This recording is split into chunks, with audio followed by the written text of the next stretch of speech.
इस बार बीजेपी वाले भी चुनाव के बाद ढूंढने में नहीं मिलेंगे। जिन्होंने डीएपी खाद गायब कर दी, याद रखना, इतना वोट इनके खिलाफ पड़ने जा रहा है कि चुनाव के बाद ये बीजेपी वाले ढूंढने को नहीं मिलेंगे। इसलिए हम आपसे निवेदन करना चाहते हैं, अपील करना चाहते हैं कि समाजवादियों ने जहां पर मैनिफेस्टो में ये कहा है कि समाजवादी सरकार बनेगी तो न केवल भर्ती निकालेंगे फौज की, पुलिस की, बल्कि जो 11 लाख पद खाली हैं उन पदों को भी भरने का काम समाजवादी सरकार में होगा।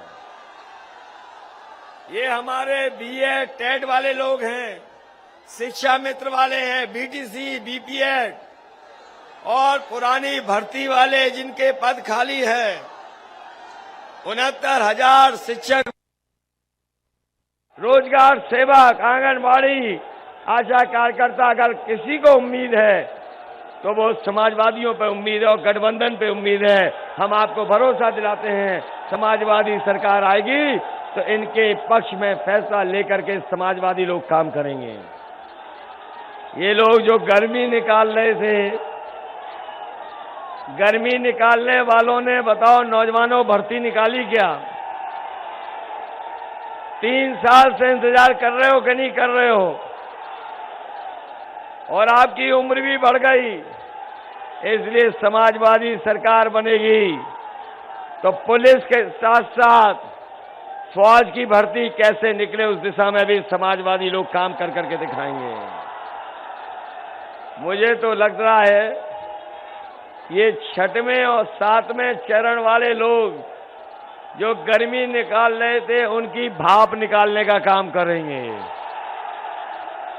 बताओ भाप निकाल लोगे कि नहीं निकालोगे?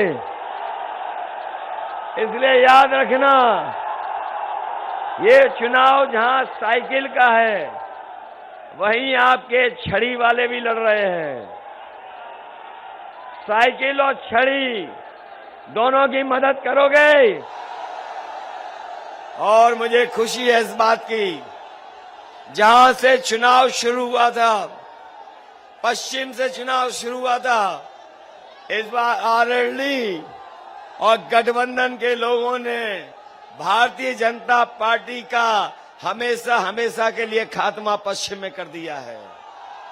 और जिस समय मऊ में पहला कार्यक्रम हुआ था ओम प्रकाश राजभर जी के साथ, दूसरा हमारा उससे पहले कार्यक्रम संजय चौहान जी के साथ हुआ, याद होगा उस समय कहा था कि ये समर्थन ऐसा मिल रहा है कि बीजेपी जिस दरवाजे से आई है उसी दरवाजे को भी बंद करने का काम गठबंधन के दल करेंगे।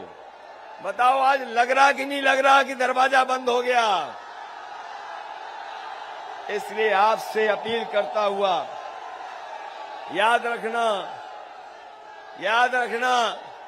ये बीजेपी के वो लोग हैं जिन्होंने किसानों की हत्या की है, जीप चढ़ा करके हत्या कर दी,